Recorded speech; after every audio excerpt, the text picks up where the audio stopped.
예, 오늘은 35, 36, 37 여기 다 연결되어 있는 거라고 볼 수 있는데요. 35장 42페이지예요.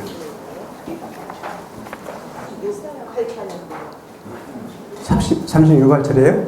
아, 그런가요? 여기까지를 지난 시간에 했었구나. 어차피 연결되는 거라서 한번 더 볼게요. 네, 한번 더 보겠습니다. 부처님께서 말씀하시기를 마치 사람이 철을 단련함에 있어서 철을 주조하는 거죠. 주조할 때 이게 제자니까 찌꺼기 앙금 제자니까 앙금을 제거하고 그릇을 만들게 되면 그 그릇이 곧바로 아주 좋은 그릇이 나오는 것처럼 그런 얘기죠. 도를 배우는 사람도 마음에 그런 때와 오염된 것들을 버리게 되면 그 수행이 그들의 수행 자체도 청정해질 것이다. 사는 모든 것이 청정해지리라 이런 얘기를 하거든요.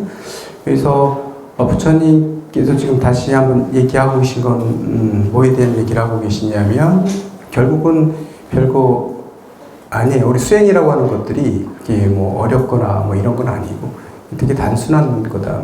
뭐냐면 더러움만 버리면 되거든요. 때나 이런 더러운 것들만 버리면 되는데 그 더러움이라고 하는 것도 사실은 부처님이 깨닫고 보시면 다 실체가 없다는 거예요. 그래서 천수경에서 얘기할 때 죄무자성 중심기, 심양멸시 죄영망, 제가 다 한꺼번에 다 사라진다는 얘기를 하죠. 그것만 맑히기만 하면 더 이상 더러워지는 게 없다. 바로 그 자리가 청정한 자리고 깨달음의 자리고, 왜냐하면 죄라고 하는 것도 우리가 죄나 업이라고 하는 것도 다 실체가 있는 게 아니고 그냥 어떤 기운들이죠. 어떻게 보면 계속해서 우리가 쌓아왔던 그런 성향, 어떤 에너지 이런 것들이 융합되어 있는 거기 때문에 그 실체가 없는 걸 바로 버려버릴 수 있다는 거예요.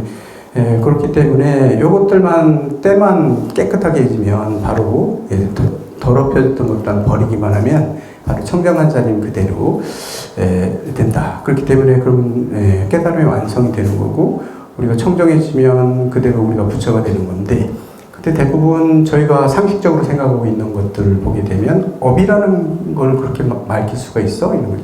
업이라는 게 존재하고 있는데 이 업은 분명히 존재하고 있다고 얘기하면서 이 업을 어떻게 다 밝히냐. 그러니까 이 세계에 우리가 아무리 깨달음을 얻었다 해도 여태까지 쌓아놓은 업들이 있는데 그럼 그거 어떻게 없어지지? 그만큼은 우리가 과보를 받아야 되는 거 아닌가? 이런 생각을 한다는 거죠. 거기서 사실은 그렇기 때문에 이게 자꾸 까르마라는 업이라는 것 이런 개념도 사실은 인도의 그런 사상에서 온 거고 힌두교 사상에서도 같이 영향을 받은 거거든요. 부처님께서는 그런 얘기를 하죠. 아니다. 거기서 벗어날 수 있다. 길이 있다고 얘기하는 거예요.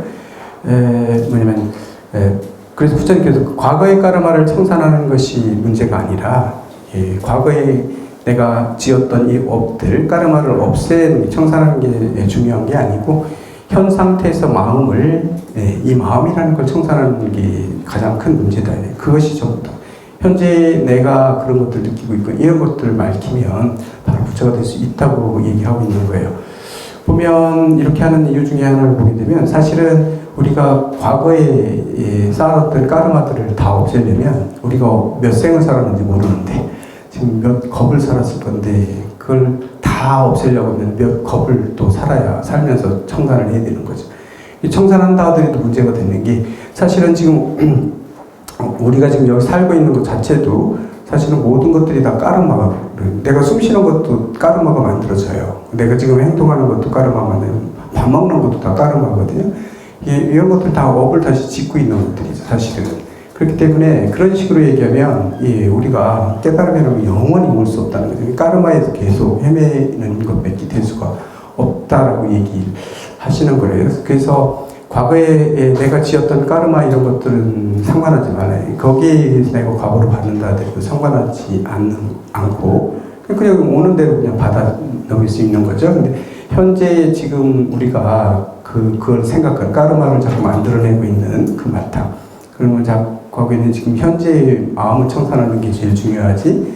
과거의 까르마는 이런 식으로 얘기하면 지금 이 순간에도 우리가 잘 산다 하더라도 그게 까르마가 된다는 거죠. 이제 부처님의 그 마음자리, 청정한 자리를 깨닫게 되면 그 다음부터는 무의무중이기 때문에 사실은 그렇기 때문에 그 다음 승에 보면 깨달은 걸 한 다음부터는 업이 만들어지지 않는다 그랬어요. 부처님은 무의라고 해서 이게 우리하고 똑같은 행동을 하더라도 업이 만들어지지 않는다 했잖아요. 그렇기 때문에 그 자리에 우리가 도달하게 되면 얼마든지 그걸 해낼 수 있다. 뭐 이런 얘기를 하죠.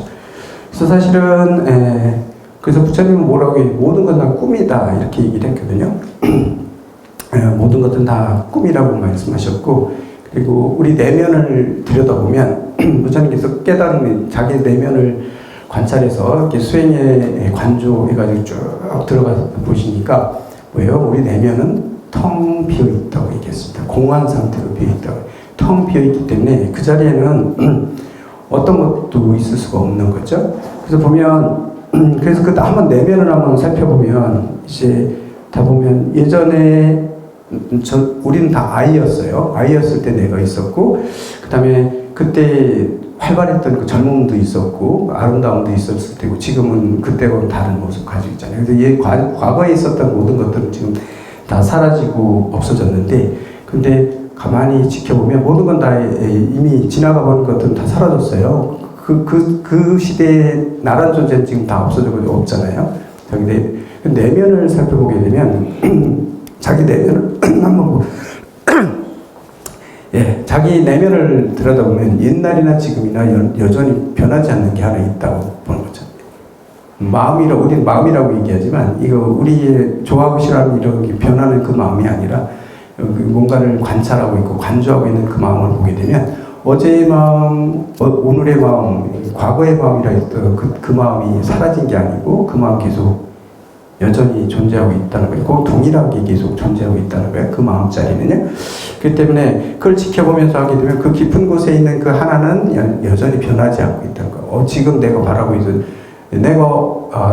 작년에 내가 바라봤던 그 마음, 그 전에 젊었을 때 바라봤던 마음, 이런 마음들이 지금은 변해졌느냐? 그 안에서 그걸 바라보고 있는 그 마음을 보게 되면 그 마음, 그걸 관조하고 알아보고 하는 그건 여전히 그대로 있다는 거거든요.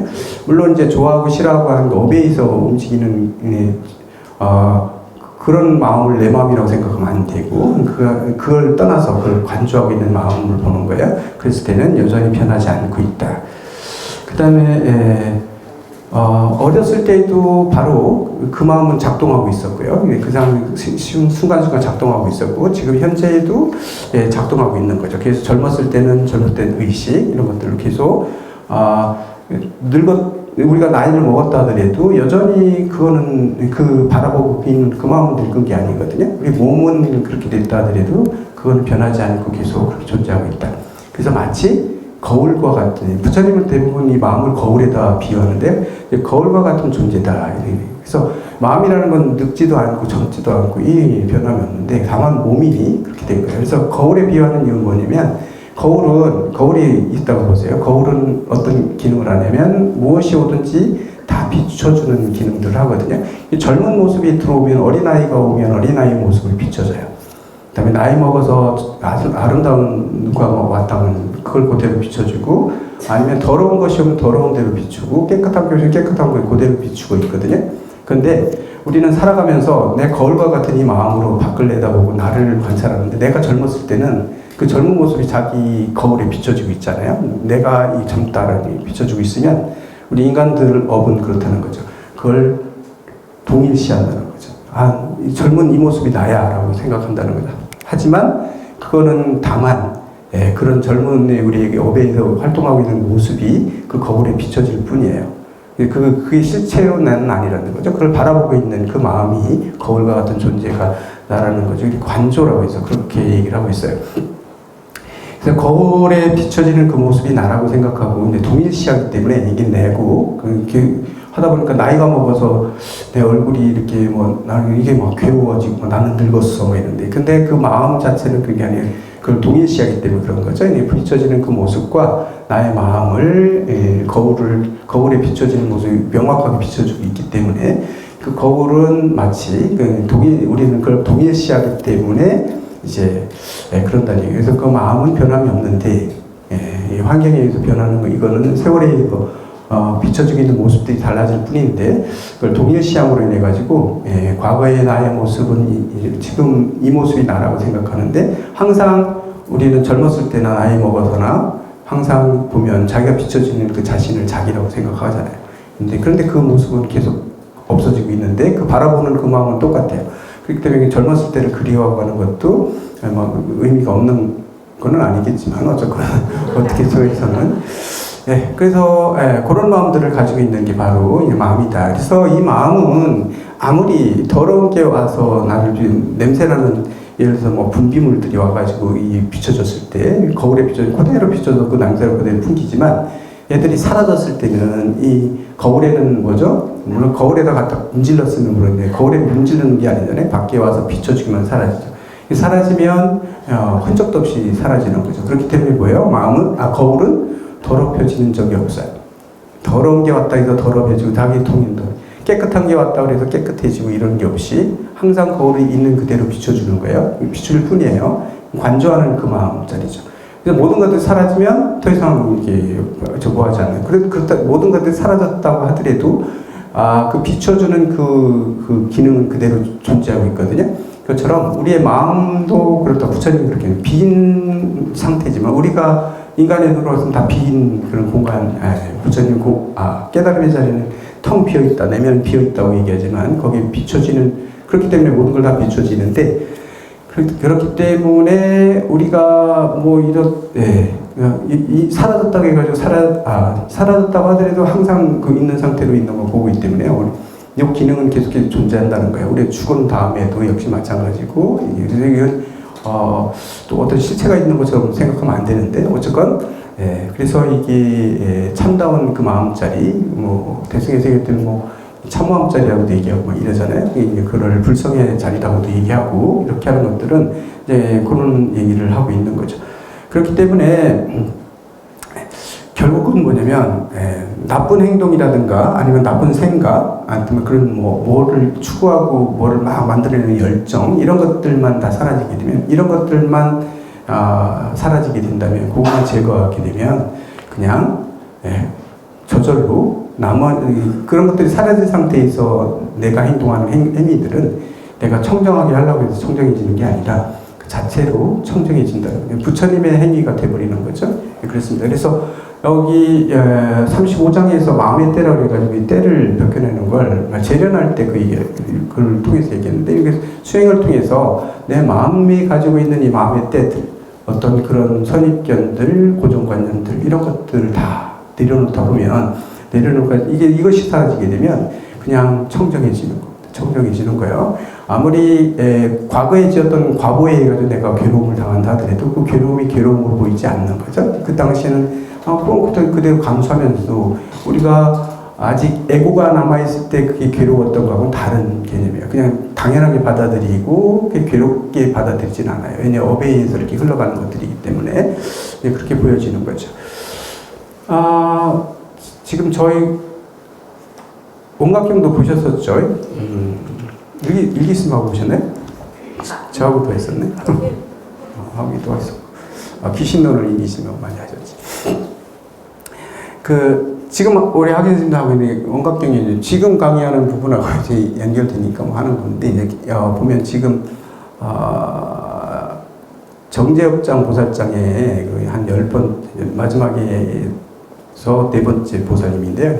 세 보살님 지금 남겨놓고 있는데, 거기서 뭐 얘기했냐면, 우리가 깨닫지 못하는 건 4가지 병 때문에 그렇다 얘기했는데, 기억 안 나시겠지만, 4가지, 뭐냐면 사상에 대한 얘기하거든요. 아상인상, 중생상, 수명상 얘기하거든요. 아상인상, 중생상, 수명상이 발목을 잡고 있기 때문에 깨닫지 못한다고 얘기를 해요. 그 당시에도 제가 얘기했던 것처럼 금강경의 사상하고는 달라요. 무슨 똑같은 말을, 똑같은 것을 어떻게 다른지는 또 다 잊어버리셨죠. 그냥, 금강경에서는 아상이라고 하는 세간에서, 이 세간이에요. 그냥 우리가 사는 이 세간에서 아상이 인식하면서 인상이 만들어지고, 중생상이 만들어지고, 수자상이 이렇게 만들어지는 거거든요. 그렇기 때문에 세간에서의 사상이에요. 이것도 당연히 타파해야 될 것들이거든요. 왜? 허상이기 때문에 다 타파해야 돼요. 우리가 다 동일한 존재인데 자꾸 분류해내는 거기 때문에 불교에서는 이것도 타파해야 될 거로 나오죠. 이거는 세간에서의 얘기고요. 원각경에서는 그게 아니고 수행에서 그 자리를 들어가는 그런 과정이기 때문에 출세간에서의 사상이에요. 그러니까 수행을 시작한 다음에 내 내면에서 일어나고 있는 것들이거든요.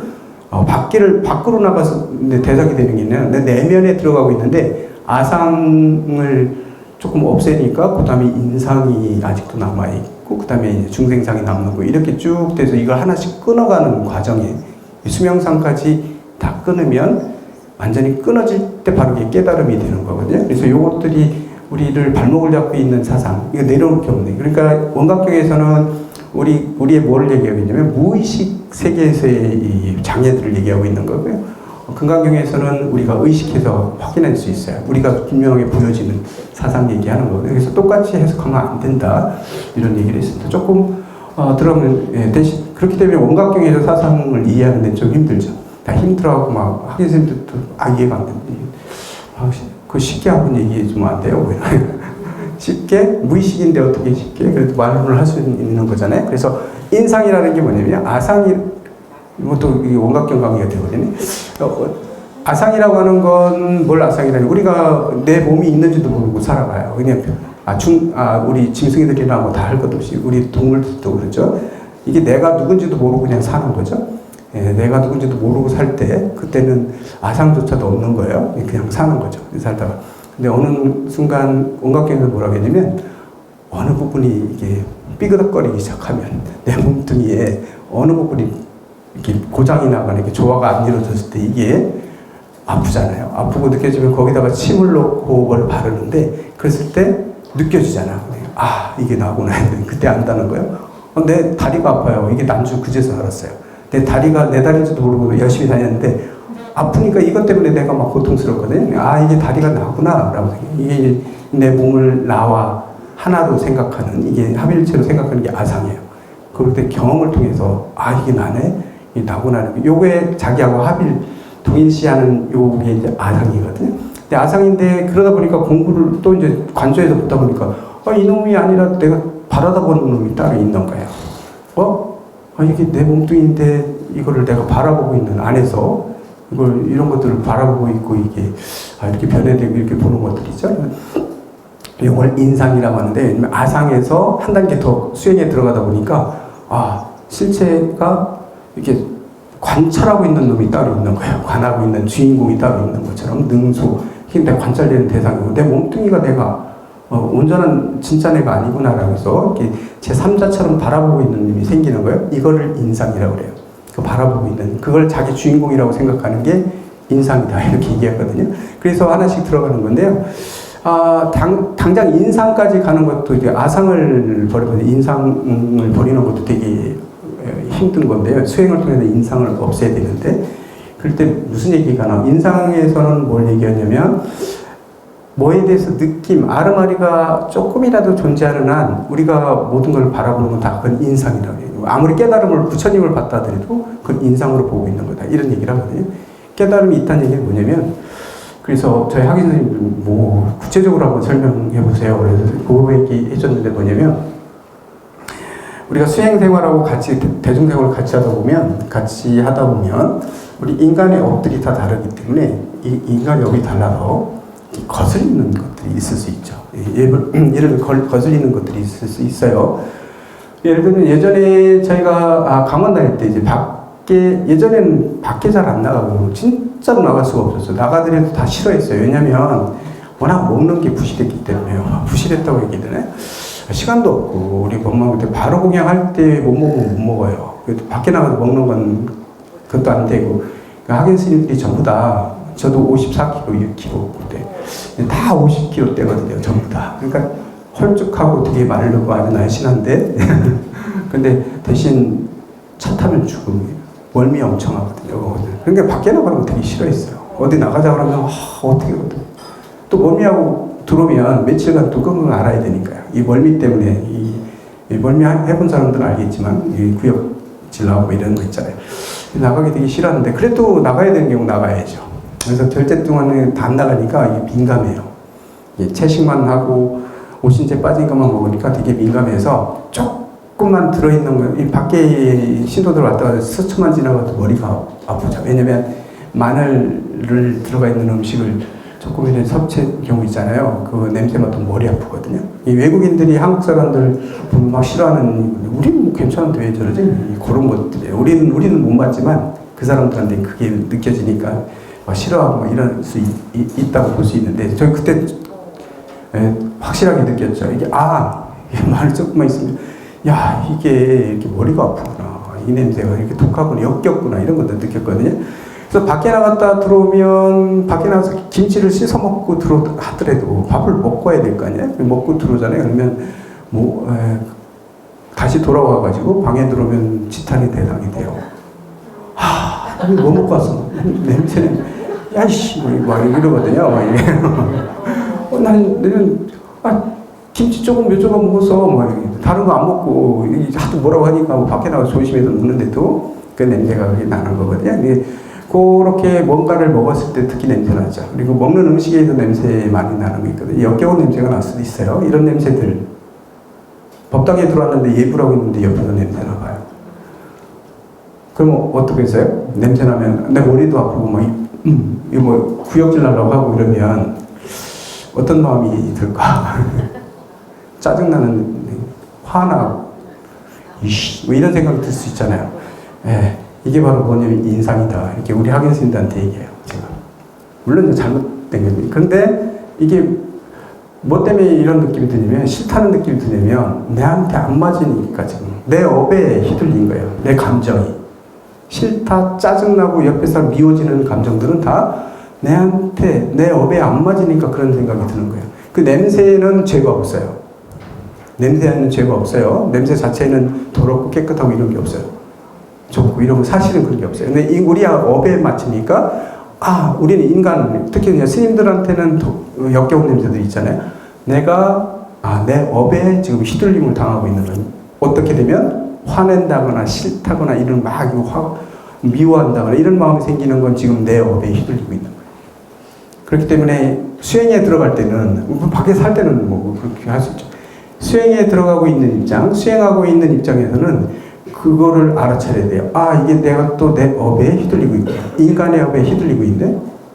옆에 사람이 이런 냄새 난다 해서 내가 짜증나고 있어? 내가 휘둘리고 있지. 이걸 벗어나야 돼. 왜냐면 그걸 벗어난 자리에 바로 아까 그 깨달음의 자리가 있기 때문에요. 깨달음의 자리는 인간의 업도 관계가 없는 곳이에요. 인간의 업이라는 건, 우리는 인간의 업으로 살고 있기 때문에 어쩔 수 없지만, 그게 휘둘리면 다 인상이 되는 거예요. 그 자리에서 바라보기 때문에.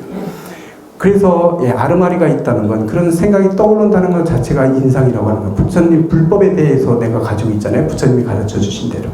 왜 이대로 안 하는 거야? 부처님 수행자는 이래야 되는데 왜 이게 안 해? 이런 마음 드는 것 자체도 아직 인간의 업에 매여 있는 거야. 수행자는 이렇게 해야 되고 저렇게 해야 되고 하는 것들 다 우리의 어떤 그 기준, 업에 맞춰져 있는, 거기에 우리가 휘둘리고 있는 거거든요. 그러면 다 그건 인상이에요. 인상에서 아직 벗어나지 못한 거예요. 나는 인상에 매여 있다. 수행하면서도 이걸 벗어나야 되는데, 그럴 때, 역겨운 냄새가 날 때 참아봐. 참고 바라봐. 미워하는 마음 더 이상 들리면 그냥 그대로, 이거는 역겨운데 내가 여기 휘둘리면 내 업에 휘둘리는 거야. 그러면 역겹더라도 구역질 나더라도 그 상태, 그냥 내 구역질 나는 냄새가 있구나라는 정도. 근데 거기에 자기 마음에 끌려가면 안 되는 거예요. 자기 그 마음에 집중이 들어갈 때는. 그런 마음 가지고 계속 앉아가지고 씩씩거리면서 바라보면, 그러면서 그걸 가지고 보게 되면 역시 인상으로 내 마음자리를 보는 거예요. 깨달음에 들어가서 그 자리를 본다 하더라도 그거는 아직도 인상의 작용으로 보고 있는 것 뿐이다 라고 원각경에서 분명히 얘기하고 있어요. 그렇기 때문에 수행하는 데에서 딱 앉아 들어갈 때는 그런 거 다 이렇게 끊어내려고 노력해야 돼요. 그래서 그러다 보면 이게 안 되면요, 오늘도 냄새 내고 내일도 냄새 나고 계속 냄새 날 수 있거든요. 근데 그게 본인은, 다른 사람 본인 냄새는 남들이든 하는지 모르시거든요. 특히 따로 공양하시고 좀 아파가지고 그렇게 하시면 이게 냄새가 계속 이렇게 나거든요. 근데 이걸 근데 옆에 있는 사람들은 그것 때문에 약간 비위가 상할 수 있다는 거예요. 그런 것들을 느끼면 좀 하고 오셔야 되는데, 그렇지 않고 계속 하게 되면 하루 이틀 살 그거를 인상으로 보게 되잖아요. 그래서 진짜 짜증나는데 오늘 역겨워 죽는 줄 알았어, 이런 생각 하잖아요. 그 다음날 또 나잖아요. 그럼 미워져요. 또 나죠. 그럼 계속 쌓이죠. 쌓이다가 별것도 아닌 거 가지고 툭 터져가지고 막 서로 싸우잖아요. 이 공부 안 되는 거거든요. 그런데 신기하게도 뭐냐면, 그런 냄새가 날 때 내 마음 컨트롤 하잖아요. 지금 이런 냄새가 나는데 내가 휘둘리면 안 돼. 그거 말고 딱 들어가잖아요. 여기 집중하자. 그래가지고 거기 집중해서 한번 지나잖아요. 그럼 그 다음날 또 냄새나도 어제 상도에서도 그런 역겨움이지, 이제 그 사람에 대해서 믿거나 이런 감정들은 그렇게 증폭되진 않아요. 그게 알아차리기 시작하면 상대를 미워하는 마음이 그렇게 일어나지 않는다. 근데 우리 가끔씩 저희 우리 인간들이 사는 게 그런 것 같은데, 뭐냐면 큰일 저질렀을 때는 서로 이미 다 아니까 반성하고 이러잖아요. 아주 작은 실수하는 것들 있잖아요. 이거 참아주잖아요. 나는 참는데 저쪽 몰라요. 얘기 안 하니까. 아주 작은 거니까 참아요. 예, 뭐 별것도 아닌, 처음에는 별거 아닌 일이에요. 그럴 수 있지. 속으로 그럴 수 있지. 근데 그게 반복되잖아요. 그 사람은 했는데 아무 반응이 없으니까 괜찮은 줄 알고 계속 이렇게 반복되잖아요. 그러면 나중에 진짜 아무 일이 아닌 거 가지고 싸우잖아요. 엄청 크게 싸우잖아요. 뭐 너하고 대해서 안 사느니 뭐 이렇게 갈 수도 있어요. 그게. 그래서 아주 작은 일은 이게 찌깔맞아가지고 얘기 안 하잖아요. 이게 쪼잔해 보여가지고 얘기 안 하고 뭐 이러는데, 쪼잔해 보이는데 얘기 안, 내가 쪼잔해 보일 거 참는 거예요. 얘기하는 거예요. 근데 그런 느낌이 있는데 그대로 가지고 그걸 해소한 게 아니라 그런 마음들이 쌓이면 나중에 쪼잔해 보일지언정 나중에 크게 싸운다. 그러니까 쪼잔하게 그거 가지고 한다고 또 역시 그렇게 반응 나오면 더 열받죠. 이게 쌓여가지고 그런 것들이에요. 이게 사람 사는 데도 다 그렇더라. 진짜. 그래서 원래 이렇게 잘 사는 사람들 보면 저희도 좀 같이 이렇게 오래 살겠다는, 작은 거에 잔소리 많이 하요. 잔소리가 큰 건 얘기 안 해요. 오히려 작은 거에 잔소리하는, 잔소리도 너무 많이 하면 안 되지만 잔소리 가끔씩 하는 거. 이 잔소리 전혀 안 하고 살면 나중에 크게 뭐 벌어지는 경우 되게 많은데, 그런 것들도 우리가 이제 저희가 강원 다닐 때 보면 여기도 바로 모양처럼 이렇게 돼 있잖아요. 연편이 이런 데 바로 올려놓는 거거든요. 여기도 큰 방으로 쓰려는 목적으로 했기 때문에 선반이 있어요. 저희 바로를 올려놓는 곳이에요. 근데 저 큰 방에 저희 공양하는, 예전에는 저쪽에 있을 때 저희 해청당이 큰 방이잖아요. 거기 우리가 학인들이 자죠. 잠자고 이불 깔고 자고 다 하는 거예요. 근데 저 선반이 튼튼하게 이렇게 돼 있지가 않아요. 이렇게 하면 이렇게 오래 지나다 보니까 이렇게 뒤틀리기도 하고 해가지고 빼떡빼떡 이렇게 되거든요. 그래서 잘못 흔들면 그 안에 다 이렇게 뒤집어지는 경우 되게 많은데, 저희 친문반 때, 사직반 때였는가? 저희가 사직반 때였네요. 2학년 때에서. 그때 새벽에 이제 한번 난리가 난 적이 있었거든요. 어디 내가 얘기했을 수도 있는데, 들은 분들이. 새벽에 난리가 났어요. 왜냐면 새벽에 도량석 소리가 막 들면 이제 우리가 눈 비비면서 일어나가지고 불을 켜는, 이제 두 스님이 가서 불을 켜고 이랬는데, 불을 아직 켜지기도 전에 불 켜지는 동시에 거기 우리 찰충 스님하고 이쪽에서 어른 스님 쪽에 방이, 그쪽에 이불에서 아직 일어나고 있을 때예요. 근데 바로가 이렇게 비처럼 쏟아져 내렸어요. 이게 흔들하면 왜 바로가 밑으로 떨어지는지 우리 놀래가지고 쳐다봤는데, 우리 그 친만 1학년 생 중에 하나가 자기 안경을 어디다 놨나 싶은데 어제 저녁에 저기다 놨나 해가지고 가가지고 잠결에 이렇게 잡았는데 저기 흔들리면서 안에 있던 바로가 다 밑으로 떨어졌어요. 그런 적이 있었어요. 바로가 떨어졌는데, 근데 가운데는 비워놓거든요. 잠자더라도 이불을 쭉 까는데 가운데는 이불이 없었어요. 그러니까 방장 스님 바로하고, 전 보성 스님이에요. 방장 스님 바로하고 동당 스님 바로만 깨졌어요. 그것도 깨져 밑에 툭 떨어졌기, 나머지 바로는 이불에 떨어졌기 때문에 안 깨졌어요. 그래서 다 정신 놓고 다 이제 큰 사건이 터졌기 때문에 다 이게 어떻게 된 거야? 다 넋이 나와가지고 하고 있는데, 그래서 찰종 스님이 일단 예불 들어가 자자 가서 한번 생각해보자. 이거 어떻게 처리할 건지. 일단 다시 올려놓고 다 하고 갔는데, 상황 파악해 보니까 이제 1학년 스님이 그렇게 해서 그렇게 된 거예요. 근데 바로 그냥 바로 그냥 예불 들어가가지고 이제 아까 우리 저기 찰종 스님이 엄청 고민이 많았겠죠. 이거 어떻게 처리해야 되나.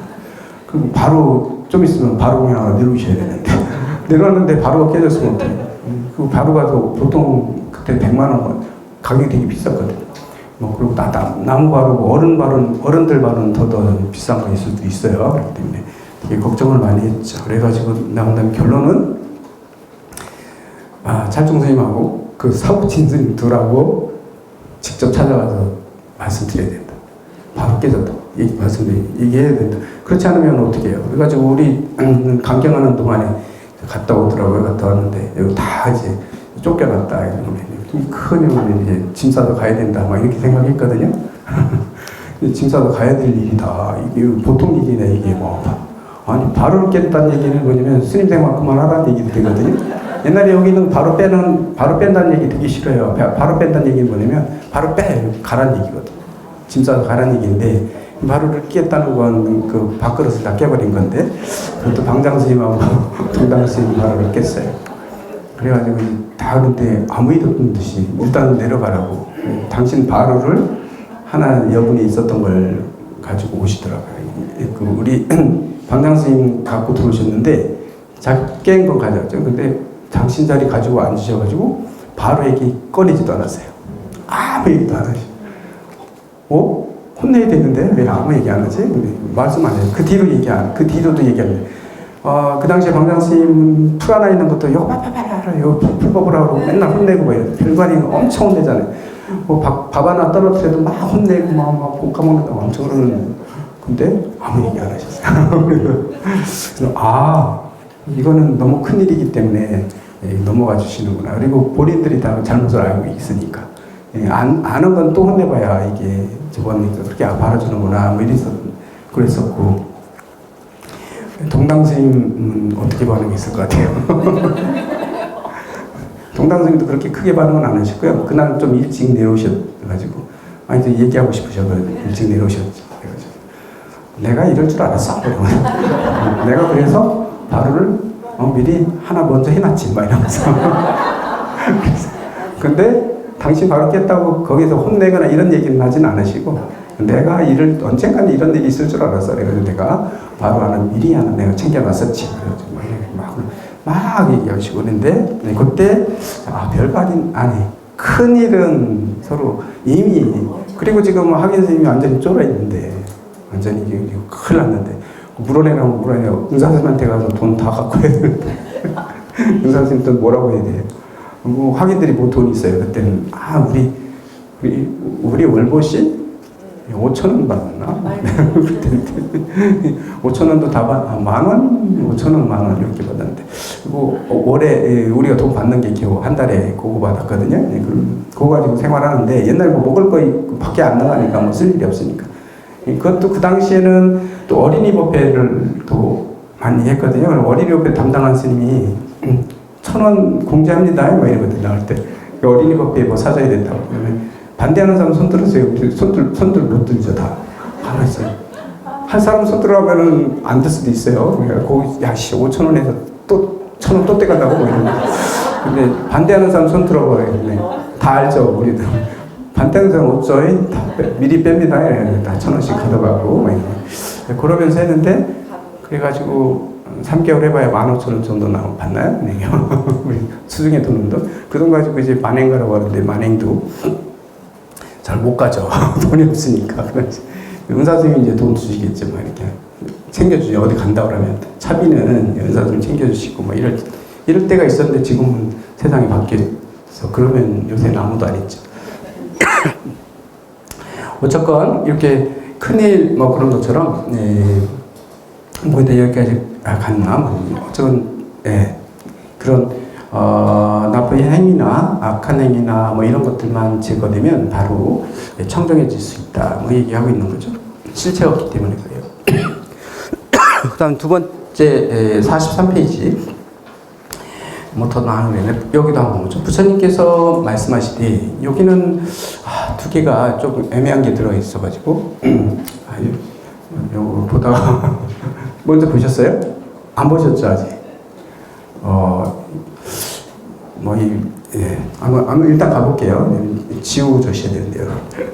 요새 여기 42장경 할 때 요거 두 개를 빼더라고요. 요 두 문구는 빼던데 빼서 해석을 하시더라고요. 왜냐면 좀 애매한 게 들어있어요. 애매한 게 아니라 조금 문제가 있을 게 들어있어요. 보면 옛날에 그 당시에 사회 분위기를 같이 엮어가지고 이해를 하셔야지. 이거 이제 여성불자들이 이제 서운하다고 이렇게 하면 안 돼.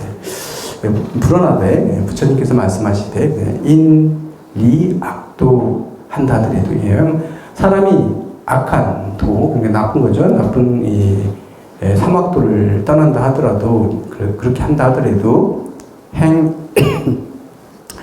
특히 인난하고 그랬습니다. 사람으로 태어나기 힘들다는 거죠. 사람이 되기 다시 다음 생에 사람 몸 받기가 어렵고 이런 얘기입니다. 아무리 사막도의 그 나쁜 행들은 다 여의었다 하더라도 인간이 그때 다음 생에 다시 인간으로 이렇게 태어나기가 어렵다 이런 얘기를 하고 있어요. 요거는 그렇죠. 요거는 왜 인간으로 태어나는 게 되게 중요하다 이렇게 하냐면요. 우리 항상 그렇죠. 천상에 태어나는 것보다도 인간으로 태어나는 게 더 좋다고 부처님께서 그렇게 말씀하세요. 그렇게 하신 이유들은 뭐냐면 온 우주에 있는 모든 것들은 사실은 그냥 깊은 잠에 빠져 있는 것처럼 아무런 의식 없이 이렇게 산다는 거죠. 그렇기 때문에 그냥 이렇게 사는 거예요. 나무나 아니면 동물들도 마찬가지예요. 동물들이라고 하더라도 이게 마치 그냥 잠에 취해 있듯이 그냥 욕망에 의해서 그냥 끌려다니는 대로 이렇게 그렇게 사는 거예요. 이거를 우리는 잠잔다고 이게 깊은 잠에 빠져 있다. 빠져서 사는 건데 인간은 그렇지 않다는 얘기죠. 인간은 살짝 중간 상태에 머물러 있다는 거죠. 깨어있는, 꿈꾸는 것처럼 살고 있다는 거예요. 인간들은요, 꿈을 꾸듯이 살아가고 있어요. 왜냐면 꿈꾼다고 얘기하냐면 우리가 이런 것들이 전부 다 환상이라고 얘기했는데 불교 부처님 얘기할 때는 그 자리에서 나온 업에서 움직이는 것들은 실체가 없기 때문에 다 환과 같은 존재다. 마치 꿈꾸는 것 같다.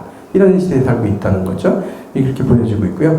그러면 하늘 세계에 살고 있는 사람들은 더 좋은 거 아니야? 더 좋긴 좋은데 그 사람들은 완전히 환상 속에 살고 있기 때문에 꿈에 젖어 살고 있기 때문에 완전히 꿈의 세계. 우리는 꿈을 꾸듯 말들이 딱 꿈을 꾸면서 사는데 깨어날 수 있는 어느 순간 정신 차리고 깨어날 수 있는 이런 조건들이 있는 게 인간의 세상이고요.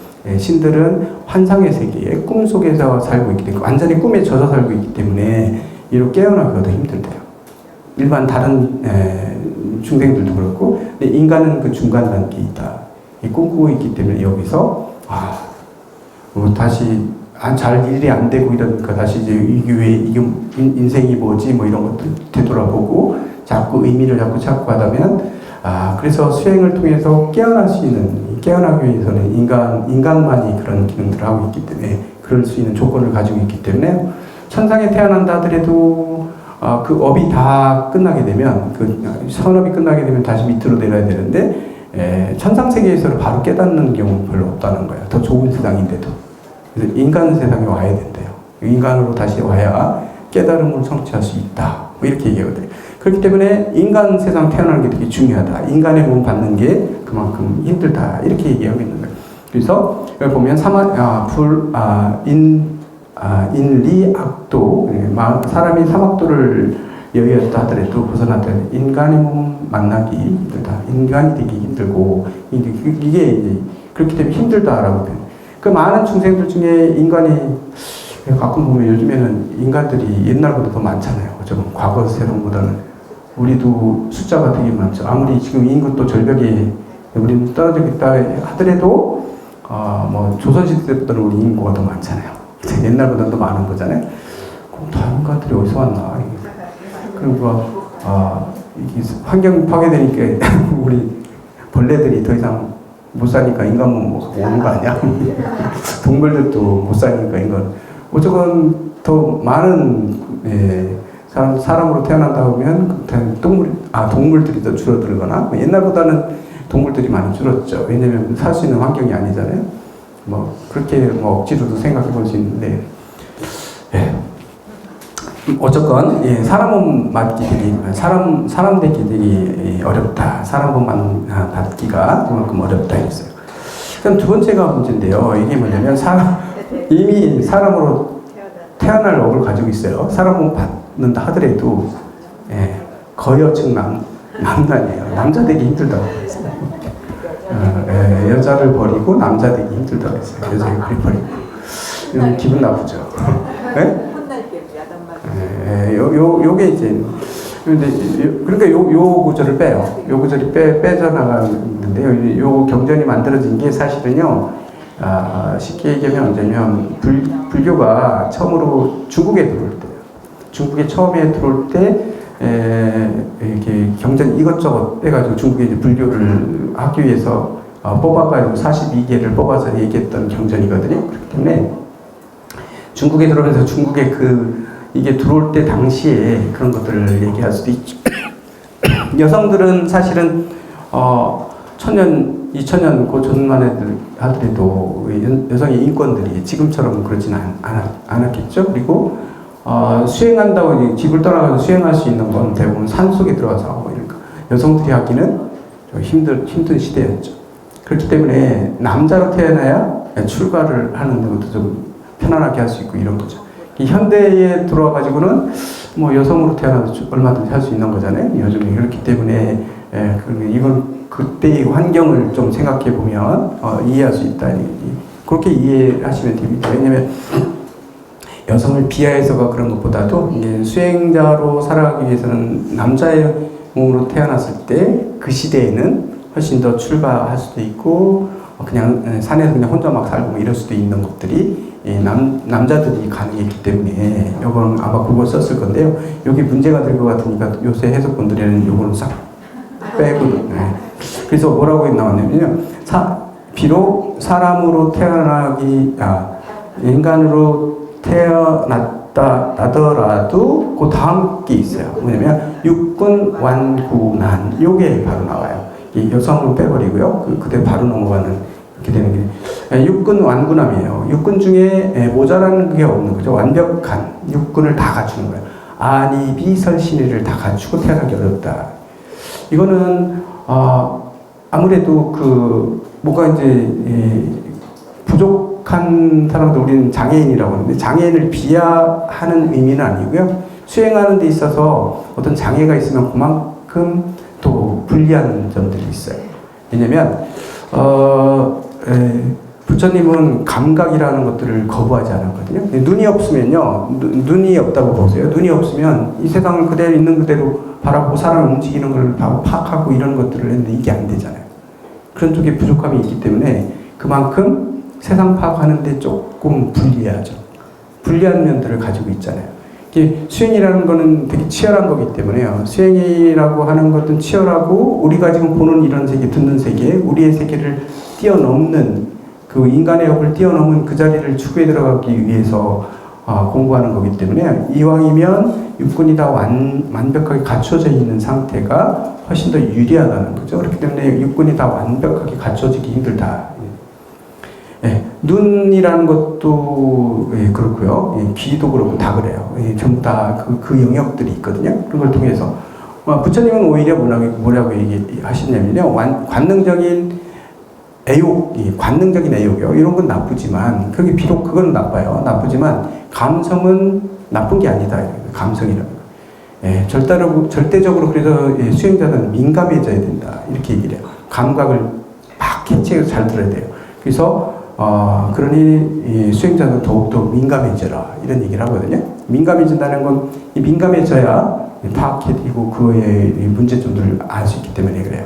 다만 애욕의 눈으로 보게 되면 안 돼요. 우리 다 눈을 가지고 있는데요. 안근을 가지고 있잖아요. 그런데 어떤 사람은 완전히 평생을 뭐라고 해야 돼? 성적인 쪽에 막 이렇게 물들어가지고 그 애욕의 눈으로 다 쳐다본다고 해보세요.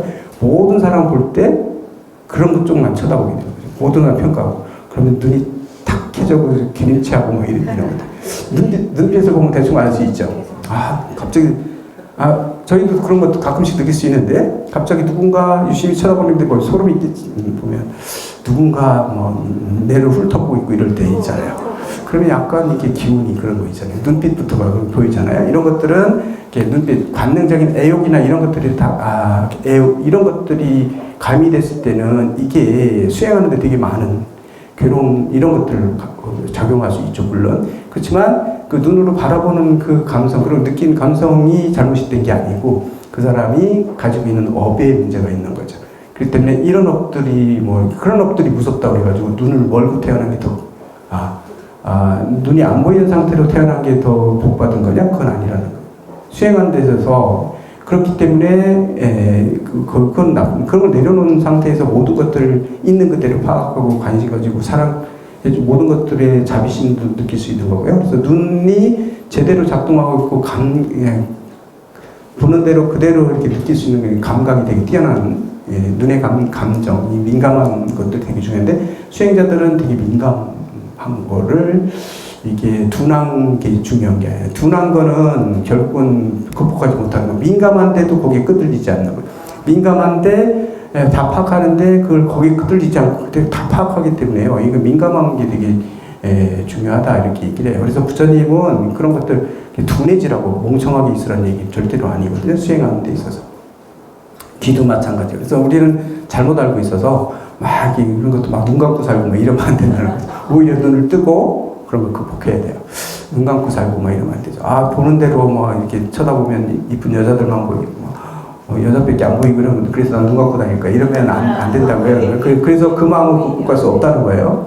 오히려 더 쳐다보고 거기에 휘달리지 않도록. 아까 냄새에 휘달리지 않은 것도 마찬가지예요. 그게 아상이기 때문인 거죠. 내 업에 의해서 자꾸 보니까 내가 끄달리는 거거든요. 여성을 바라보는데도 막 이쁘고 하고 막 이렇게 그렇게 자꾸 쳐다보고 이런 것들은 내 업에 또 끄달려가는 거거든요. 그런 업들을 자꾸 내려놓고 봐야 돼요. 그러다 보면 나중에 민감하게 모두를 다 봐는데 그 사람의 아픔이 보이는 거죠. 예쁘고 뭐하고 이 상태로만 쳐다보게 되면 그것만 보이지 그 여성의 마음이 읽혀진다거나 그 여성의 지금 아픔, 그 여성의 고민 이런 것들은 전혀 안 보이는 거죠. 그냥 이쁘고 이런 거로만 보는 거예요. 들어도 다 흘려듣고 뭐 이렇게 돼서 이러면 사람을 제대로 파악할 수 있는 게 아니잖아요. 수행자들은 민감해야 된다.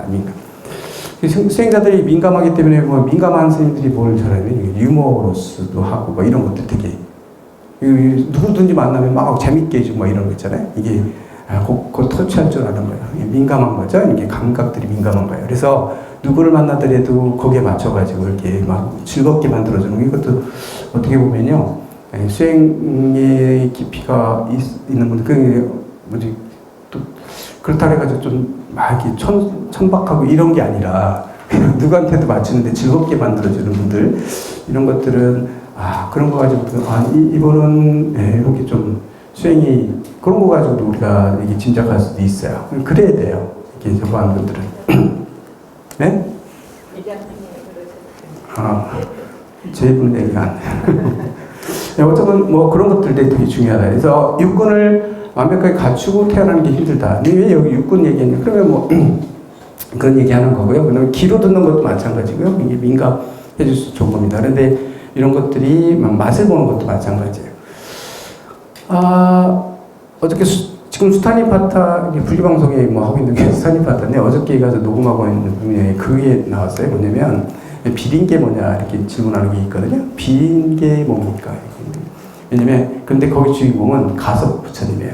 석가모니 부처님은 육식하지 말라 했고 하루 이렇게 지금 가고 있잖아요. 석가모니 부처님한테 이 예를 가져오게 되면 문제가 될 수 있기 때문에 음식에 대한 얘기하면서 가섭 부처님 시대에 띠시아라고 하는 바라문 고행자가 부처님께 물어보는 거예요. 내가 생각할 때는 바라문이 그렇게 얘기를 해요. 제가 생각할 때는 청정한 채소와 이런 것들, 열매 이런 것들을 아주 저거에서 바르게 이렇게 조리를 해서 그걸 먹으면 청정한 삶이 되는 거고, 그 다음에 그렇지 않고 맛있는 거 찾고 뭐이고 너무 호화롭게 좋은 음식으로 이렇게 호화롭게 하고 이런 것들을 먹으면 비린 음식을 섭취하는 거라서 수행에 도움이 안 된다고 생각한다. 근데 근데 그 궁금한 건 그 부처님, 가섭 부처님 보니까 쇠고기를 아주 맛있게 요리해서 드시면서 말로는 나는 비린 걸 허락하지 않는다. 이렇게 얘기하는데 이거 말에 어긋난 거 아니냐. 이게 무슨 의미냐. 이렇게 물어보거든요. 그때 가섭 부처님이 얘기하거든요. 지가 좋아하고 뭐하고 바른 뭐 이렇게 욕망을 거짓말하고 뭐 이렇게 위해서 그렇게 하는 것들이 비린 것이지 육식이 비린 건 아니다. 이런 식으로 끝까지 그렇게 얘기를 해요. 뭐 이게 비린 거지 육식이 비린 건 아니다. 이 얘기를 하거든요. 그럼 뭐냐면 육식을 하라는 얘기인가요? 그건 절대로 아니에요. 그게 아니고요. 거기 뭐냐면 맛있는 것 찾아가고 이러는 게 그런 것들이 비린 거다. 비린 행동, 수행이 방해되는 음식 자체는 음식 자체를 가지고 얘기할 수는 없다는 거예요. 그걸 먹는 행위를 가지고 얘기할 수는 없고 먹는데 어떤 마음으로 먹느냐가 되게 중요한 거고 그리고 인도는 탁발을 통해서 먹는 거기 때문에 주는 음식 그냥 먹는 거예요. 그런데 그렇게 수행자들이 먹고 싶다 해서 잘 찾아 먹는 게 아니거든요. 다 인도는 이렇게 보시를 공양을 올리면 그걸 먹는 거기 때문에 바로 밖에 탁발을 나가가지고 주는 대로 먹는 거기 때문에 이게 자기가 골라서 먹는 게 아니에요.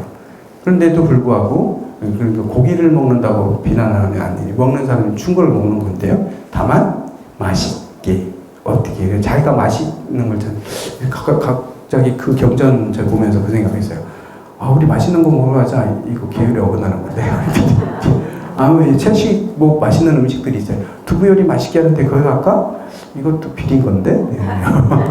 내가 찾아가서 먹는 것들이기 때문에 그런 생각이 육식이 문제. 거기는 그렇게 얘기하는데 근데 가서 그 경전에 수파니파타는 초기 경전이기 때문에 거기서 왜 굳이 육식에 대한 얘기를 했을까? 왜 그럴까요? 굳이 왜 육식을 뭐야 비린내 그 육식이 중요한 게 아니야 이런 얘기했을까요? 인도는 아직도 계급사예요. 근데 음식도 다르다는 거 아시죠? 계급에 따라서 위의 계급은 채식만 해요. 절대로.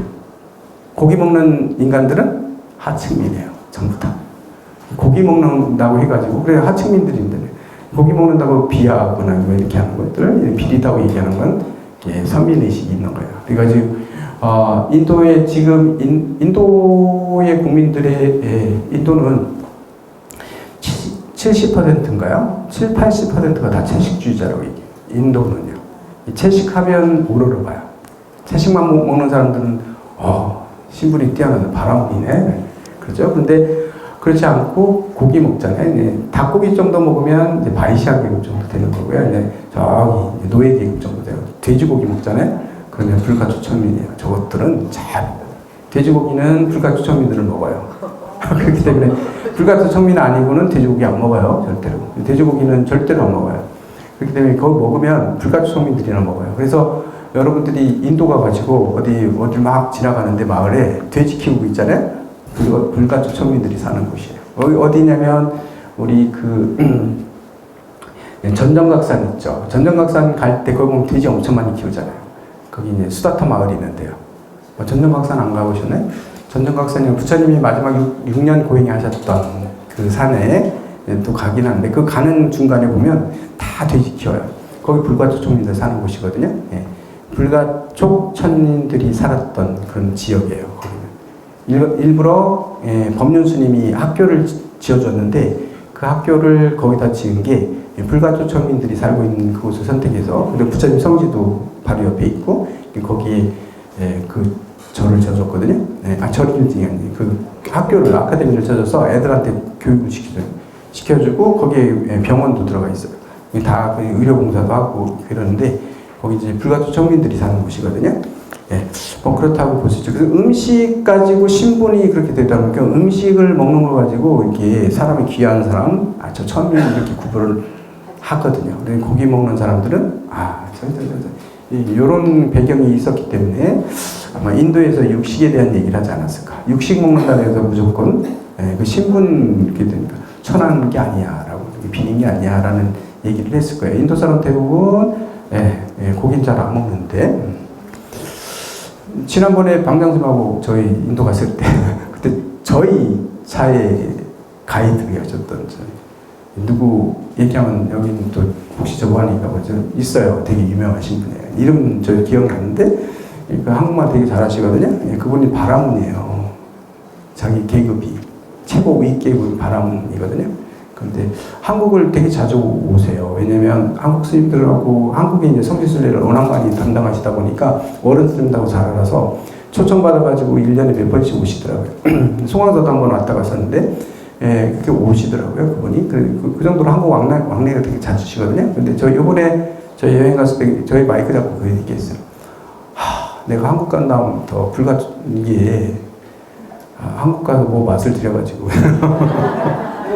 제 바라문이 난 인도만 떠나면, 인도 떠나게 되면 뭐예요? 자기는 바라문이 아니라고. 바람이 아니고 불가초 천민이 돼버린다고. 한국에 와서 뭐 삼겹살 이런 거 드시나 봐요. 근데 맛이 좋아서 안 먹을 수가 없는데 소고기도 드시나 봐요. 와가지고 먹으면 안 되잖아요. 소고기도 먹나. 그래가지고 그 얘기하는 거예요. 내가 한국 다니면서 이제 인도 오면 이제 완전히 이제 바람은 딱 하는데 한국만 가면 이제 나 바람은 아니야 이러거든요. 그런다고. 한국 음식이 뭐 그런 마력이 있나 보죠. 양반도 이제 다니다 보니까 이제 먹다 보니까 그랬겠죠. 네, 그런 얘기를 했는데 어쨌건 육근이에요. 육근이 완성되기 힘들다 이런 얘기했고요. 그 다음에 육근을 기구하야도 그래서 육근을 다 갖췄다 하더라도 생중국난이에요. 이것도 빼요. 중국에 태어나기 힘들다. 중국에서. 중국에 태어나기 힘들다 그랬는데 요거는 또 다르게 얘기할 수도 있어요. 왜냐면 중심되는 국가라고 볼 수 있거든요. 그럼 뭐에 중심되는 국가겠어요? 불법이 중심이 되는 국가에 태어나기 힘들다. 이렇게 불교 국가에 태어나기 힘들다로 해석하시면 돼요. 그렇게 얼마든지 그렇게 해석할 수 있어요. 중국 해가지고 중국에 지금 중국을 얘기하는 거일 수도 있어요. 중국 사람들이 뒀다면 당연히 자기 나라를 여기다 우리나라에서 바꾸면 한국이라고 얘기할 수도 있겠죠. 예. 중국에 태어나는 것보다 한국에 태어나기가 더 힘들겠죠. 인구수가 적으니까. 그래서 적으니까. 예. 예, 중국, 그러니까 불법이 있는 나라에 태어나기 힘들며 이미 생중국 하야도, 왜냐면 불법이 있는 국가에 태어났다 하더라도 부처님 세상에 태어나는 게 힘들다. 부처님 세상을 만나기 어렵다. 부처님 세상 만나는 게 어렵다. 이렇게 얘기를 하고 있거든요. 예, 부처님 나라에 만나기 힘들다는 얘기는 뭐냐면 부처님이 계신 시대하고 부처님이 안 계신 시대하고는 다르다는 거예요. 예, 왜냐면 부처님은 이미 인간의 업을 뛰어넘는 그 자리를 다 관찰하시고 보신 분이기 때문에요. 예, 우리처럼 똑같이 나무를 보고 꽃을 보고 이제 세상을 바라보더라도 다른 시각이 다른 게 보고 계신 분이 계시기 때문에요. 얼마든지 주변 사람들의 그 영향이 미쳐지는 거예요. 그렇기 때문에 또 그런 얘기도 하죠. 배를 띄울 때 있잖아요. 배가 어디 가는데 내가 이쪽에서 어디야 저기 바다는 좀 그런 거고요. 어디에서 어디를 가나요? 제주도 간다고 할 때 있잖아요. 제주도 가게 되면 옛날에 돛담배를 띄웠기 때문에 동력이 없잖아요. 순풍이 돌 때 딱 밀고 한 때 기다렸다가 그 바람이 불 때 딱 배를 띄면 그냥 몸에 타고 있기만 하면 돼. 배 젖을 필요도 없고 그냥 데려다 주잖아요. 이런 걸 부처님 시대를 거기에 비유해요. 대부분요. 부처님 시대에 태어나면 이게 순풍이 나를 데려가 주듯이 그 기운 그렇다는 거예요. 그래서 많은 사람들이 정법 시대에 태어나면 쉽게 이렇게 깨달음을 얻을 수 있고 진리를 깨달을 수 있다. 그렇다고 아무리 그때 태어났다 하더라도 또 거부하는 사람들이 있어요. 그럴 경우 못 가지만 대부분 그렇지 않은 사람들은 대부분 부처님의 영향을 받아서 충분히 할 수 있다. 그래서 부처님 세상을 만나기 어렵다. 이렇게 얘기했고요. 그 다음 보게 되면요. 불세라도, 그러니까 이미 부처님 세상을 만났다 하더라도, 부처님 세상을 만났으면 끝난 거냐? 그건 아니라는 얘기죠. 아까 얘기했지만 본인이 거부하면 안 되는 거죠. 부처님 시대를 이미 만났다 하더라도, 도자난입니다. 도를 얻은 사람, 도에 대한 것들 가지고 있는 사람, 선지식이죠. 스승, 선지식이 도를 깨달은 사람을 만나기 어렵고, 그랬습니다. 도를 깨달은 사람 만나기 어렵다. 이렇게 얘기하고 있죠. 이렇게 도를 깨달은 사람 만나기 되게 힘든데, 부처님 시대인데 도 깨달은 사람 되게 많을 거 아니에요? 부처님처럼 나도 부처다, 부처가 됐어 라고 얘기할 사람은 되게 많을 수밖에 없잖아요. 그런데도 이 시대에 사는 왜 다 주변에 보면 도인이 되게 많은데 부처님 법을 깨닫는 사람이 분명히 많을 건데 왜 만나기 어렵냐?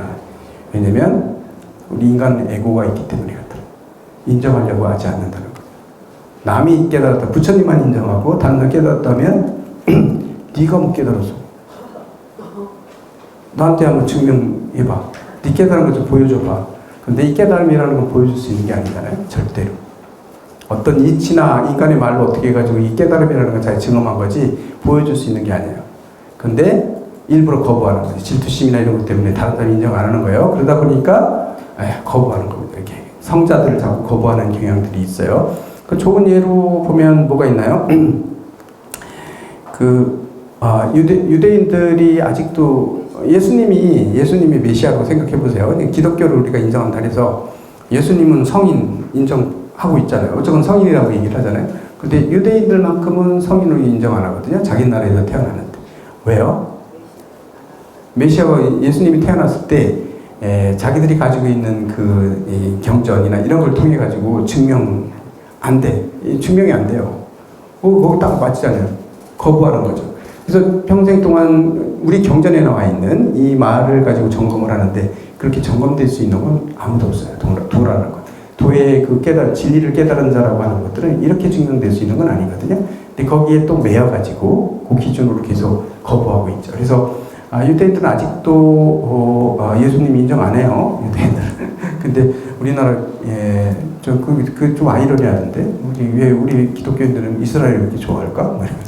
거기에 성지가 있기 때문에 좋아하는 건 이해가 돼요. 근데 이스라엘 사람까지 좋아하고 이스라엘 국기까지 막 매달고 다니는 건 좀 아니다. 유대인들은 오히려 부처님을 더 좋아하는데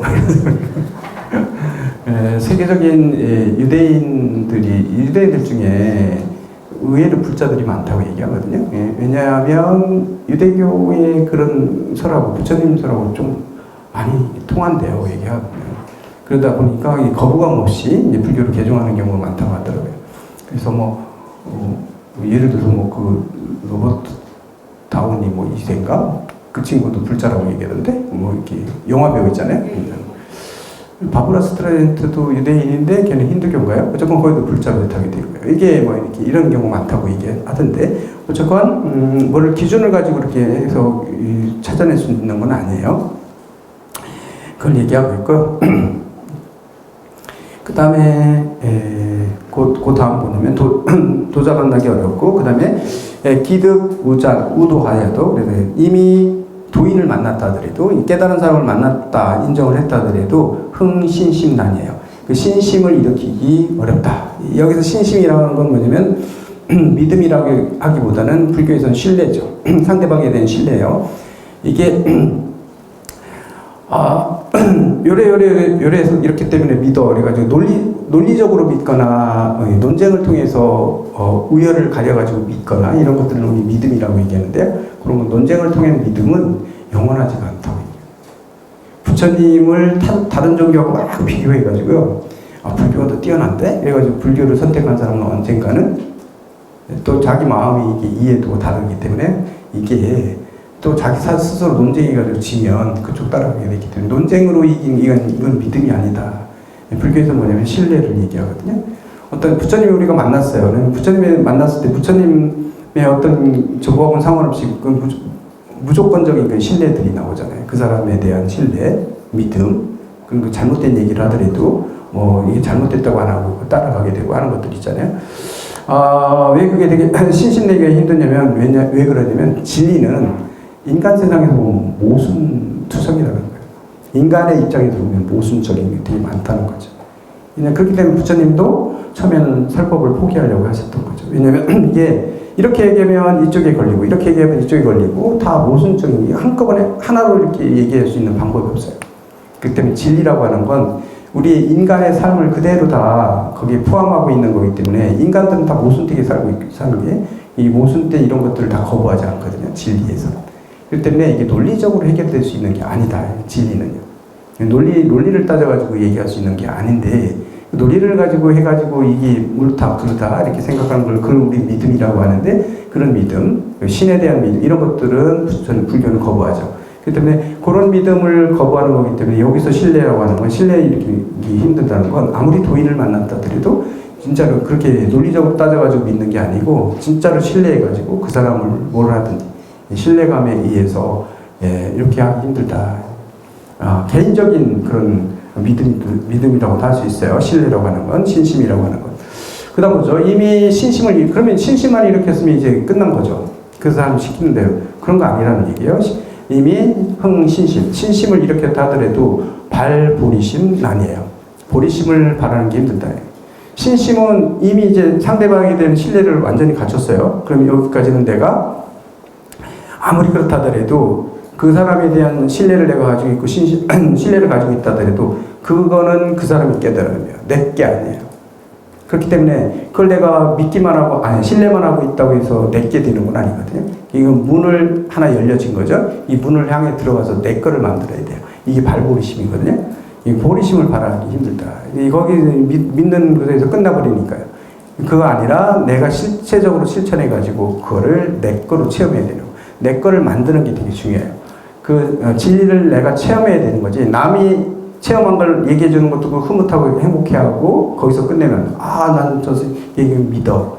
거기까지 끝내는 게 아니라 이걸 내가 직접 실천하고 가기 위해서 내 거를 만들기 위해서 증험하기 위해서는 그런 수행이 필요한데 이건 바로 보리심을 바란다 이렇게 얘기한 거예요. 그 보리심이라고 얘기하고 있는 거죠. 그다음 뭐죠? 마지막으로 기발 보리심하였다. 그렇다고 보리심에서 끝낸 거냐? 보리심까지 했으면 이제 끝나고 있는데 완성이 들어가야죠. 보리심은 지금 수행에 우리가 들어간 거고 거기서 끝내는 게 아니라 열반 세계, 진리의 세계에 우리가 거기 들어가야 되는 거잖아요. 그 때문에 기발 보리심하야도 무수무증난이다. 무수무증하기 힘들다. 이런 얘기죠. 무수무증이라는 건 닦음도 없고, 증함도 없는 그런 단계에 들어가기 힘들다. 이거 뭐냐면요. 닦음도 없고, 증득한 것도 없다는 게 뭔가요? 그건 뭐냐면, 우리가 명상을 한다고 해보세요. 자기 자신에 대한 진리에 대해서 명상하는데, 명상하는 순간에는 내가 내 마음자리를 괜히 꿰뚫어 보고 있고, 그 진리에 대해서 하고 있는데, 거기서 나오기만 하면, 다시 옛날로 돌아가서 내 먹고 싶은 거 먹고, 이러고 있다면, 이거는 닦고 증득하는 게 있어야 되는 단계예요. 아직. 그것도 사라졌다는 얘기는, 닦는 것도 없어요. 사라졌다는 얘기 뭐냐면, 내가 명상을 하든 명상을 하지 않든, 어떤 행위를 내가 하고 있든, 항상 명상인 상태하고 똑같이 내가 생활하고 있는 거예요. 이 상태가 바로 열반의 세계고, 부처님의 진리의 세계에 내가 합일이 된 거죠. 내가 부처가 되면, 부처님이 됐다면, 내가 이렇게, 한순간 한순간 이렇게, 닦을 때는, 이렇게 생각할 때만 부처가 됐다가, 또, 맛있는 거 있을 때는 또, 이게, 탐욕자가 됐다가 이러지 않는다고요. 맛있는 게 앞에 있건, 뭐가 있건, 나쁜 놈들이 앞에 있건, 뭐가 있건, 항상 어떤 경계에 취해서 어떤 행위를 하든, 항상 그 자리를 떠나요. 그냥 자체가 되고요. 부처님 자체가 되는 거고요. 근데 명상을 하든 안 하든 항상 명상인 상태가 유지되고 있는 상태. 이게 우리 깨달음의 마지막 정점인 거죠. 그 자리까지 가야 우리가 부처가 되는 거기 때문에요. 그래서 마지막에 이거 뭐냐면 닦을 것도 없고 증할 것도 없는 그런 피안의 세계, 진리의 세계, 열반의 세계, 부처님의 세계에 만나기가 힘들다. 거기까지 이르는 것이 힘들다. 이런 얘기죠. 그래서 처음 시작은 인간의 몸 만나는 게 힘들었고, 인간이라 하더라도 쭉쭉쭉쭉 해가지고 쭉, 그래서 한 7단계, 8단계 당겨서 깨달음 세계에 들어가기 힘들다. 이렇게 지금 얘기하고 있는 거다. 이렇게 보시면 되죠. 이렇게 돼 있고요. 이러다 보니까, 그 다음에 38까지 공부를 해야 되는데, 10분밖에 안 남았어요. 30년 부처님께서 말씀하실 불자가 리오 수천리 하야도 나하고 거리가 수천리 동안 이렇게 떨어져 있다 해도 부처님이 얘기하시는 거예요. 나의 제자들이 나하고 수천 마일을 떨어졌다 하더라도 억령 오기하면 나의 계에 대해서 생각하고 이렇게 염하고 있으면 기억하고 있으면 필득 도과를 반드시 불도를 이루게 될 것이다. 얻을 것이다. 부처님의 그 진리를 얻을 수 있을 것이니라.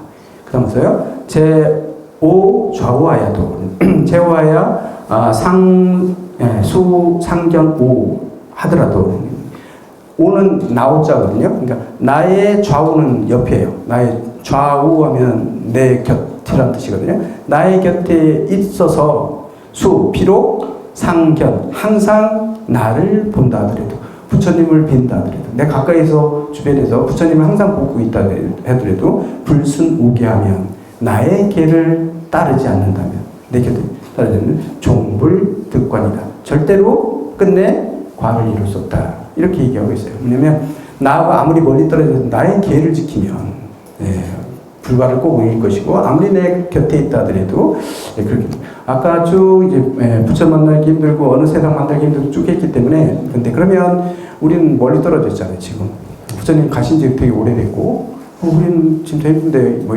이러니까 여러분 아무리 많이 떨어졌대 하더라도 부처님 계율에 수순하면 반드시 부처님을 이룰 수 있다고 얘기 선언했어요. 아무리 내 곁에 있다, 내 옆에 있다 하더라도 내 계를 따르지 않는 사람들은 절대로 도가를 이룰 수 없어. 이렇게 얘기하고 있죠. 그래서 마지막 단계에서 부처님의 그 무의의 세계, 진리의 세계, 이런 세계의 자연스러움, 그런 자연스러움에 도달하기까지는 수행을 멈추지 말라는 얘기입니다. 수행을 멈추지 말고 계속해서 수행을 하라. 이 얘기를, 계율을 지킨다는 건 청정해지는 수행이기 때문에 그런 수행을 하라고 지금 얘기하고 있는 거죠. 그걸 얘기하고 열심히 노력하라는 얘기를 그렇게 하고 있는 거고요. 38장 사람의 수명 얘기 나오는데 여기는 한번 보죠.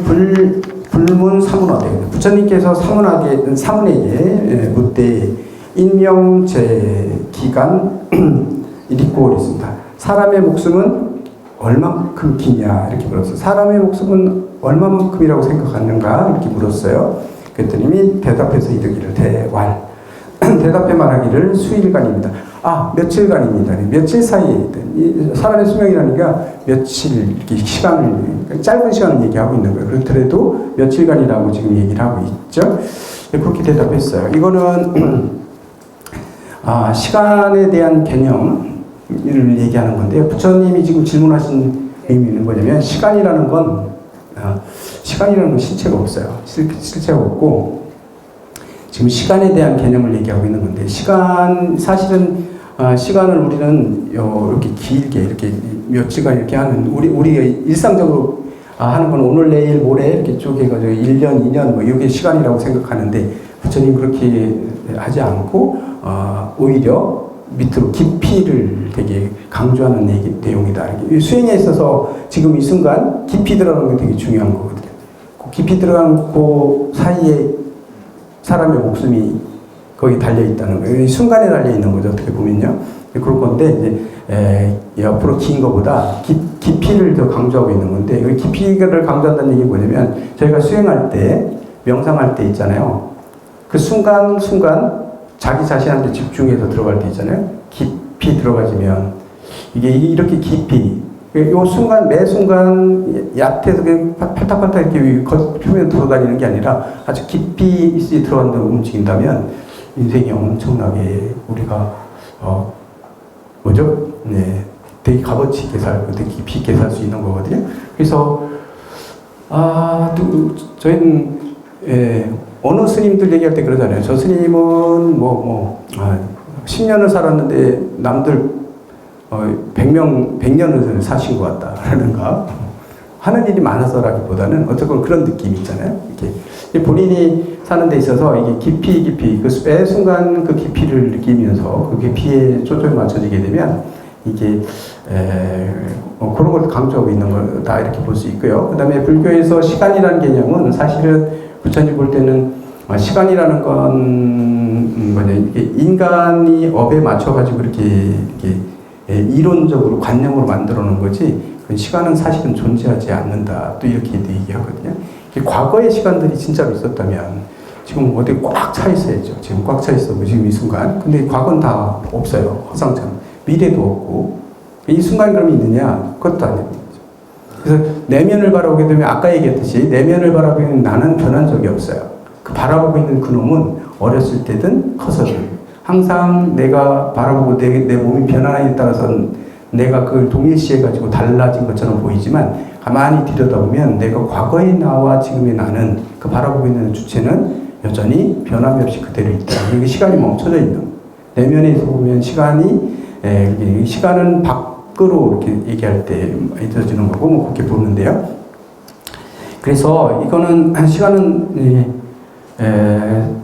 여기 뭐 며칠간이라고 하면 이거 진짜로 우리가 생각하는 그 시간으로 파악하신 거예요. 누가 이 대답하는 사문이 우리가 진짜로 시간 며칠 이게 우리가 생각하는 이 길이로서 시간을 얘기한 거라서 사람의 목숨이 얼마나 기냐 그러니까 며칠 사이에 있다 얘기는 그 길이로 얘기했기 때문에 부처님께서 뭐라고 얘기했냐면 두 번째 절이요. 부처님께서 말씀하시기를 자 미지돈이라 너 아직 도를 모르는구나. 너는 아직 그 인간의 인명에 대한 얘기를 그렇게 얘기해? 너는 아직 도를 모르는구나. 이렇게 얘기했어요. 그 다음 두 번째로죠. 부문 일사문한테. 또 다른 사문한테 물었어요. 얘는 대답을 할 때, 너는 도를 모르는구나. 그래서 옆에 있는 사문한테 물은 거예요. 그럴 때, 인명, 제, 기간일이 있고. 똑같이 질문했어요. 사람의 목숨은 얼마나 긴 것이냐. 이렇게 물었죠. 그랬더니 대답해서 얘기를, 반시간이랬어요. 밥 먹는 사이에 있습니다. 밥 먹는 사이에 있다고 했어요. 밥 먹는 사이에요. 이 밥 먹는 사이에 밥을 먹는 거를 이게 대표로 얘기했지만, 이거 뭐냐면, 내가 가지고 있는 쾌감, 이 밥 먹는 쾌감이 제일 좋거든요. 우리가 느끼는 쾌감, 어떤 성취, 이런 데 인간의 목적이 있다. 이렇게 목숨은 거기에 목적이 있다라고 생각한 거예요. 어떤 쾌감을 내가 성취한다거나 즐긴다거나 어떤 목표를 즐기는 그 순간, 이거 즐기는 그 쾌락의 즐김 이런 중간에 요게 인간의 목숨이 거기 있다. 이렇게 얘기한 거예요. 그랬더니 불어나사대 부처님께서 말씀하시기를 자 미지돈이라 그래서 너도 도를 모르는구나. 이렇게 얘기했어요. 도를 모른다. 그 다음에 다시 물어봐요. 부문 일사문한테 또 다른 사문한테 옆에 있는 다른 사문한테 물 때 인명 제 기간이 있고 그래서 사람의 목숨은 얼마만큼 긴 것이냐 어느 사이에 있느냐 이렇게 얘기하니까 그 사문이 대답해요. 호흡간이라 했어요. 한순간 숨 쉬는 그 사이에 있어요. 호흡간이라 했어요. 호흡. 아주 짧은 그 호흡 시간인데 자기 관찰에 들어가는 거예요. 딱 들어가는 거. 요거는 뭐냐면요. 자기 집중해서 지금 이 순간 자기를 집중해 들어갔을 때 자기 마음자리에 들어가게 되면 그것이 시간 개념을 뛰어넘는 거예요. 사실은 시간 개념에 매이면 안 된다는 걸 지금 얘기하고 있는 거죠. 그렇게 얘기하고 있으니까 부처님께서 말씀하시되 뭐라고 했냐면 선제라 그랬어요. 훌륭하구나 그랬어요. 지도의인이라 그랬어요. 그대는 도를 아는구나 이렇게 얘기했거든요. 도에 대한 얘기를 했어요.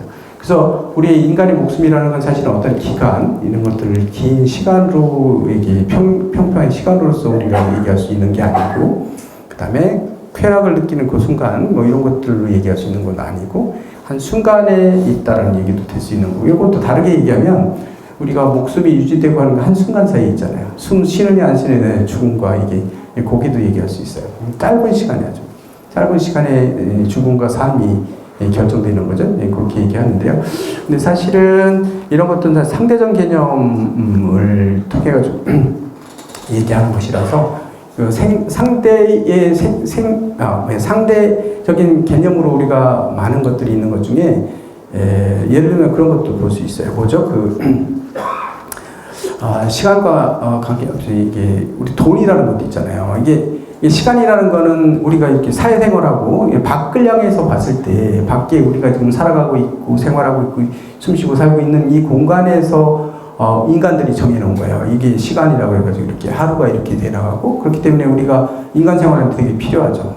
인간 혼자 살 때는 별로 필요 없겠지만 오늘 또 수업을 10시에 한다면 10시 맞춰 오시잖아요. 이 시간이라는 것들이 이렇게 맞는 이 사회적 규약으로 약속을 해서 시간이 딱 정해져 있는 건데 근데 사실은 혼자 살 때 자기 내면을 바라보게 되면 내면에는 자기 집중해 들어갈 때는 이 시간 개념이 다 없어요. 시간이라는 게 살아있지 않죠. 과거의 나와 지금의 나가 똑같아요. 시간이 흘렀다 해서 모습은 달라졌지만 이런 의미에서는 시간의 개념이 개인적인 개념으로는 아니고 이게 사회적인 개념으로 시간이 있는데 거기에 맞춰가지고 인생을 얘기하고 그렇게 보면 도에 부합하지 않다는 거죠. 그걸 뛰어넘은 자리에서 인간의 목숨이 이런 것들도 바라봐야 된다는 얘기를 지금 하고 있는 거거든요. 그래서 시간 개념하고 똑같이 또 하나가 있는데 뭐냐면 돈의 개념이에요. 돈이라는 건 사실은 그냥 종이 쪽에 불과한 거 아니에요? 돈이. 어린아이들한테 있잖아요. 외국 애들한테 야 5만 원짜리 주고 1,000원짜리 놓고 너 가져. 네가 원하는 거 가져. 그럼 뭐 가져가요? 1,000원짜리 가져갔을 때 모르니까 그림 이쁜 거 가져가겠죠. 자기가. 그리고 먹을 거라도 먹을 거 가져가고 그렇잖아요. 그 돈이라고 생각 안 하죠. 이게 그 종이일 뿐이잖아요. 근데 이거는 내가 혼자 가지고 있으면 그냥 종이일 뿐인데 사회에서는 이게 약속이 돼 있기 때문에 이게 서로 쓸 때는 큰 돈의 값어치를 하잖아요. 근데 사실은 돈 자체는 그냥 종이일 뿐인데 이 사회적인 약속에 의해서 쓰고 있는 거예요. 그래서 돈을 뭐라고 그러죠? 통화라고 하잖아요. 서로 통화할 때 통화 그런 개념도 쓰잖아요. 이 돈의 개념도 사실은 이 사회적인 개념에서 만들어진 거다. 시간 개념도 마찬가지라는 얘기예요. 우리 수행하다 보면 자기 자신의 집중에 들어가다 보면 이게 죽고나고 이런 것하고 관계없이 내 존재라는 것들은 그 깊이는 그렇다는 거죠. 그래서 내가 뭐 나이 먹었다 그래서 뭘 저거할 필요도 없는 거. 젊다고 그러면 금방 또 나이는 먹게 되는 거고, 그죠?